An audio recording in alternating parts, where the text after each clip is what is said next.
Hi guys, it's your girl Kachi. You're all welcome back to my channel. So guys, I'll be sharing with you on how to make zobo drink, hibiscus flower drink. So guys, these are the ingredients we need. Guys, this is date serum. I made it. This is water. We'll be using ginger. We'll be using clove. That is kind of free. We'll be using this one big pineapple, and this is the zobo leaf, the hibiscus flower. So let's get to it immediately.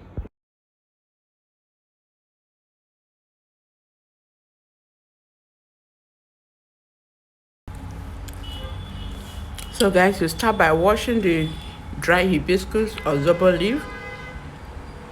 Wash it thoroughly because this always comes dusty and dirty. All right, wash it very well. Wash it thoroughly. After you're done washing it, don't worry about the color. Don't worry about you losing the zobo color or whatever. Everything is still intact. Okay, so you can go ahead. It's okay. Decant the water, pour the zobo leaf into the pot, pour in your water, enough water, all right, for cooking it. Go in with your canofree or cloves, set it on the heat, on a low heat, and start cooking.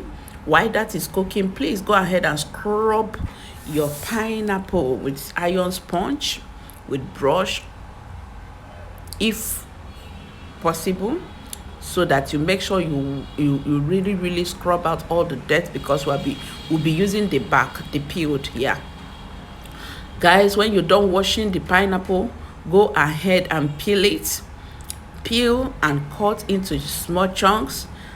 Pour into your blender and blend to get the smooth paste. You proceed by going in with your cinnamon stick or cinnamon powder.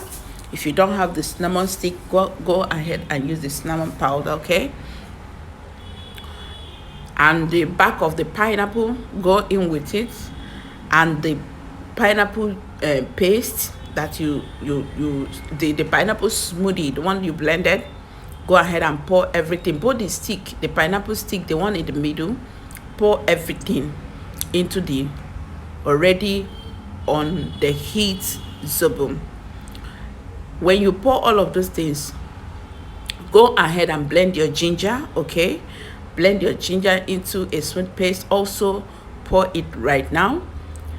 Cover the pot and increase your cooker to medium heat. All right, now start cooking on a medium heat. Cook for 10 minutes or 12. Be careful so that you don't lose the nutrients.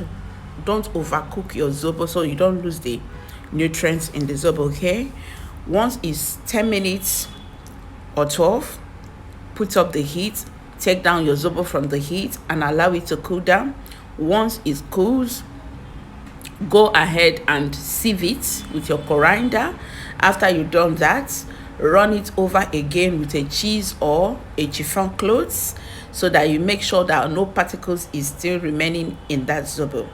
Guys, go ahead and sweeten your zobo with honey, with sugar if you like sugar, if that is what you prefer, with your date syrup. All right, go ahead and garnish it with your with cucumber. I'll be garnishing mine with cucumber, and I can't wait to dive into it. So I put some blocks into the glass to get it chilled. So guys, your zobo, your delicious, refreshing zobo drink is ready. Thank you so much for watching. Please subscribe to my channel. See you in my